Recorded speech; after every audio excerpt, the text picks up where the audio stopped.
Muy buenas tardes, mi nombre es Rosa Yesenia Mendoza Prado de la Licenciatura de Derecho. En esta ocasión les vendré a exponer mi proyecto integrador de la materia de lexicología jurídica. El nombre del docente es Arrela Carlos Humberto. Bueno, comenzaré con lo primero. Los siguientes son los fundamentos jurídicos tanto del Código Civil, Penal, Laboral y de Comercio, en los cuales nos estipula cómo se deben presentar los alegatos. Y comenzaremos con el primero. El Código de Comercio, en su artículo 1354, nos dice que en la audiencia incidental se recibirán las pruebas y acto seguido los alegatos, que podrán ser, estos serán ocupados para dictar la interlocutoria que proceda, la que se procederá y anunciará a las partes entre el lapso de 8 días. Código de Procedimientos Civiles para el Estado de Hidalgo. En su capítulo 8, en el artículo 421, nos estipula: concluida la recepción de las pruebas admitidas, quedarán a la disposición de la Secretaría para que en el término de 5 días formulen los alegatos. Pasado del término para alegar, serán citadas las partes para la sentencia, que se pronunciará en el lapso de 10 días siguientes. El siguiente es el Código Nacional de Procedimientos Penales, el cual nos dice que en su artículo 394, una vez abierto el debate, el juzgador que presida a la audiencia del juicio concederá la palabra al Ministerio Público para que nos exponga de manera concreta y oral la acusación y una descripción sumaria a las pruebas que utilizadas para los hechos. Acto seguido se concederá al asesor jurídico de la víctima o ofendido, si lo hubiere, para los mismos efectos. Posteriormente se ofrecerá la palabra al defensor, quien podrá expresar lo que el interés del imputado le convenga de forma concreta y oral. En la Ley Federal del Trabajo, en su capítulo 18 del Procedimientos Especiales, en el artículo 897, apartado C, nos dice que la audiencia del juicio se desarrollará de la siguiente manera. En primer lugar, se encuentra el juez abrirá la fase de desahogo de pruebas. En segundo lugar, se desahogará ante el juez las pruebas admitidas y preparadas. Y en número 3, desahogadas las pruebas, las partes formularán alegatos. Acto seguido, el juez declarará cerrado el juicio. Citadas las partes para oír sentencia durante los 10 días posteriores. A continuación, les explicaré algunas características de los códigos mencionados anteriormente. Comenzaré con el Código de Comercio. Una de ellas es que se reciben después de desahogar las pruebas incidentales. Estas analizan las pruebas e impugna argumentos de las contrapartes. Para el Código Civil del Estado de Hidalgo, sus características principales es que se presentan de manera verbal o escrita. En esta presenta los alegatos y se tendrá un término de 10 días para citar a las partes. También se permitirá mostrar los argumentos jurídicos que demuestren la simplicidad de las mismas. Por otro lado, se encuentra la Ley Federal del Trabajo. En esta no existe obligación del juzgador a anunciarse sobre ellos. Este constituye a la carga procesal de las dos partes. Y por último, en el Código Nacional de Procedimientos Penales nos dice sus principales características. Una de ellas es que los alegatos existen dos tipos: el de apertura y los de clausura. Los de apertura son las exposiciones de los hechos y las clausuras, la de clausura son las conclusiones sobre los hechos obtenidos. A continuación, Les explicaré qué son los alegatos desde los distintos puntos de los autores. Bueno, para José Becerro Bautista, los alegatos son argumentaciones jurídicas pendientes a demostrar al tribunal la aplicación de la norma abstracta al caso controvertido con base a las pruebas aportadas anteriormente. ¿Qué es una oratoria? Bueno, para Bardet Falcón nos dice que la oratoria es el simple arte de hablar. Con elocuencia, según la Real Academia Española, sin embargo, a los ojos de este autor, esta definición no es hecha profundamente. La oratoria cobra más sentido como disciplina en el marco de la comunicación. Si la perfilamos como la habilidad de comunicar aquello que queremos expresar, ni más ni menos. Bueno, ¿qué es la argumentación jurídica? La argumentación jurídica, pues existen muchas teorías. Para Tomás Rojas Romero, todos los días,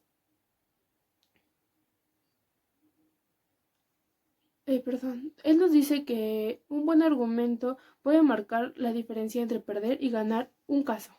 Es decir, la argumentación jurídica es un concepto teórico práctico que debería ser denominado por todos los autores inmersos en este ámbito. Él nos dice que un buen abogado debe de desarrollar técnicas de persuasión sólidas y que no caigan en falacias, es decir, que sean simples. Y por último, ¿qué es la argumentación? Esta para Anthony Winstone es dar un argumento. Bueno, es ofrecer un conjunto de razones o de pruebas en apoyo a una conclusión. Un argumento no es simplemente la afirmación de ciertas opiniones, sino también sino tratarse de simplemente una disputa.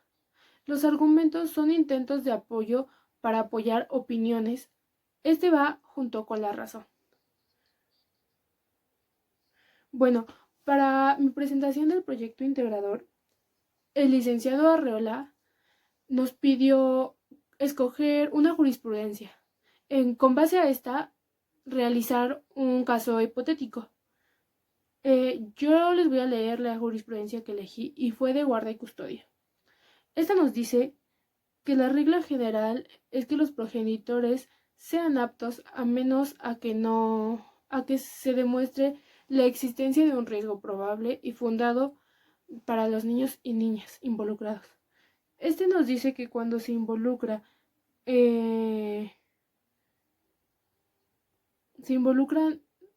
esto nos dice que cuando se involucra,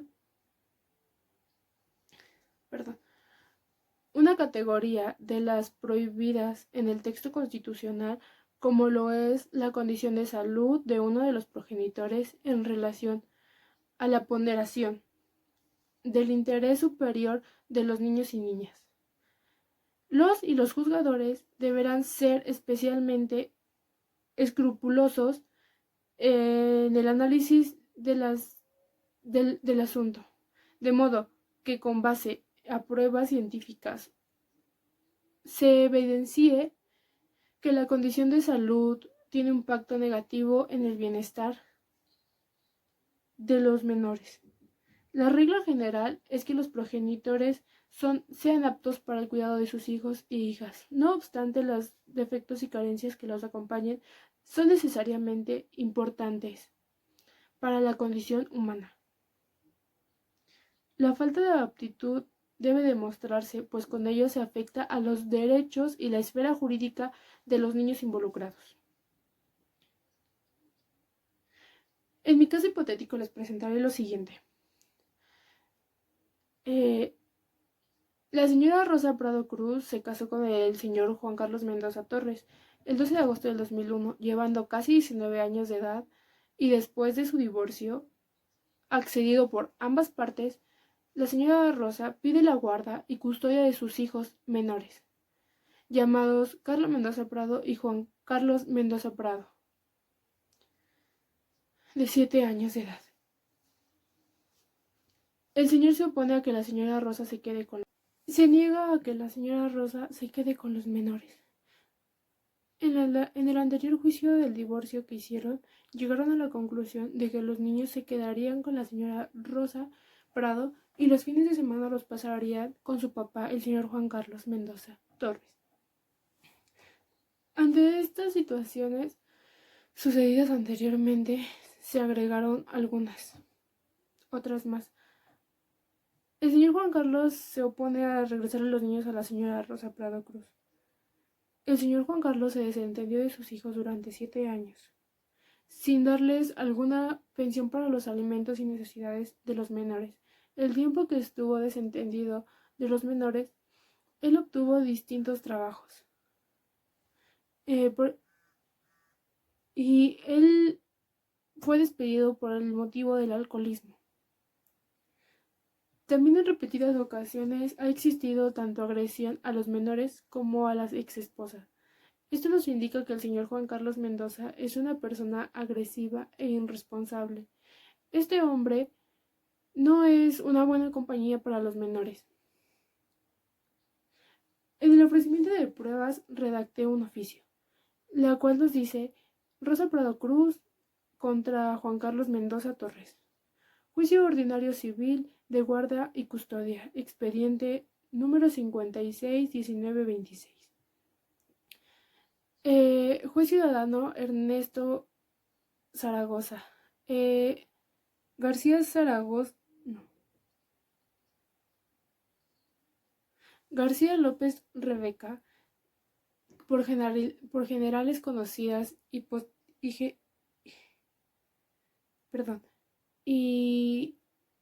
generalidades conocidas y personalidad adjudicada en el expediente presentado ante usted, y con el debido respeto comparezco e expongo que por medio del presente escrito y con fundamento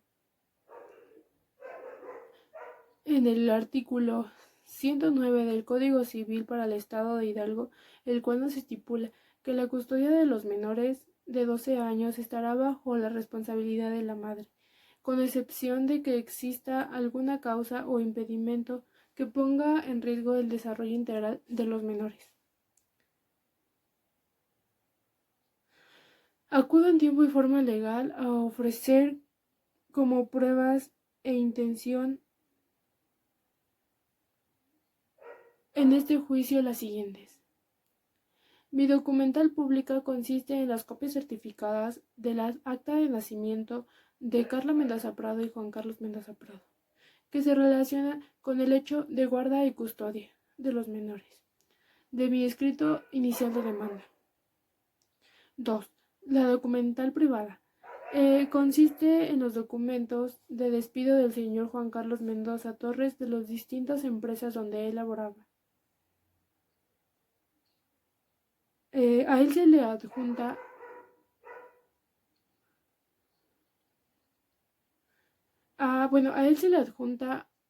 una acta informativa de agresión que la señora Rosa Prado levantó en su contra. Bueno, ahora empezaremos y les explicaré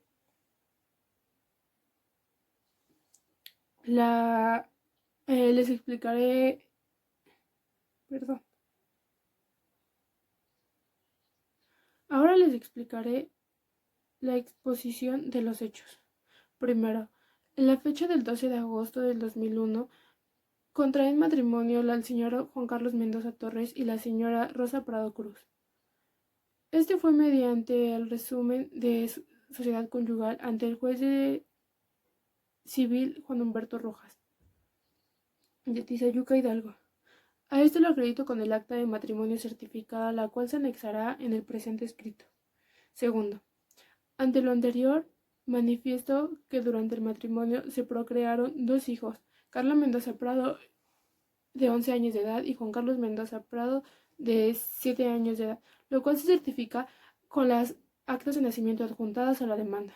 Tercero, el día 6 de mayo del 2020 culminaron los matrimonios, llevando a un acuerdo que de los menores se quedarían con la señora Rosa Prado y que los fines de semana los niños pasarían tiempo con su padre, el señor Juan Carlos Mendoza Torres, el cual no fue cumplido. Cuarto, el día 12 de mayo del 2020, el señor Juan Carlos Mendoza se llevó a los niños como se había acordado, y el día 14 de mayo, domingo, los traería de regreso, por lo cual llegó a este suceso, ya que el señor Juan Carlos no cumplió el acuerdo de divorcio. Bueno, ahora daré entrada a los fundamentos legales que hacen validar el caso hipotético realizado. Del Código Civil para el Estado de Hidalgo, en su título tercero, del divorcio, en el artículo 109, nos dice que la guarda y custodia de los hijos menores de 12 años estará bajo la responsabilidad de la madre, con excepción de que exista alguna causa o impedimento que ponga en riesgo el desarrollo integral del menor. En su artículo 114 nos dice que antes de promover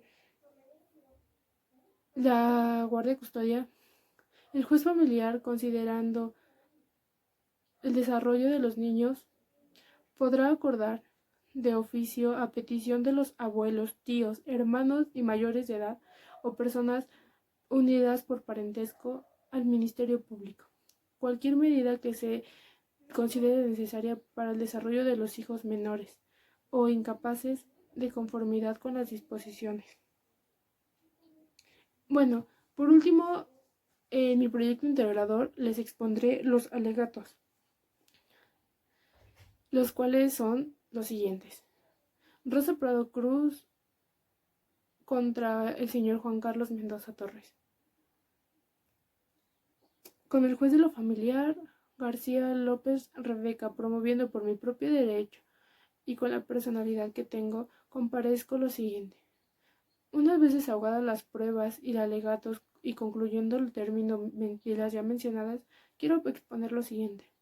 En el título primero, en donde se habla del matrimonio y divorcio existente y la confirmación de ellas, tanto de la parte actora y de la demandada, hace constar esto sobre los documentos certificados del acta de matrimonio y del divorcio.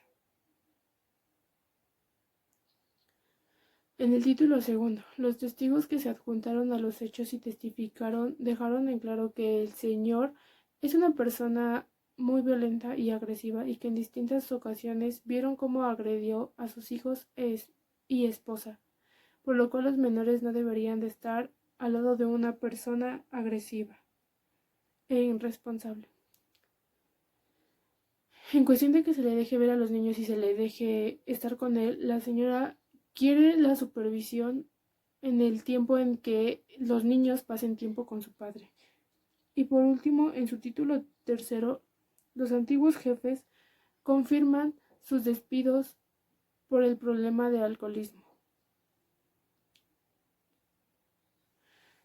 Bueno, así es como yo culmino mi proyecto integrador, explicándole qué son los alegatos, así como también le presenté al final los alegatos sobre mi tema en conclusión.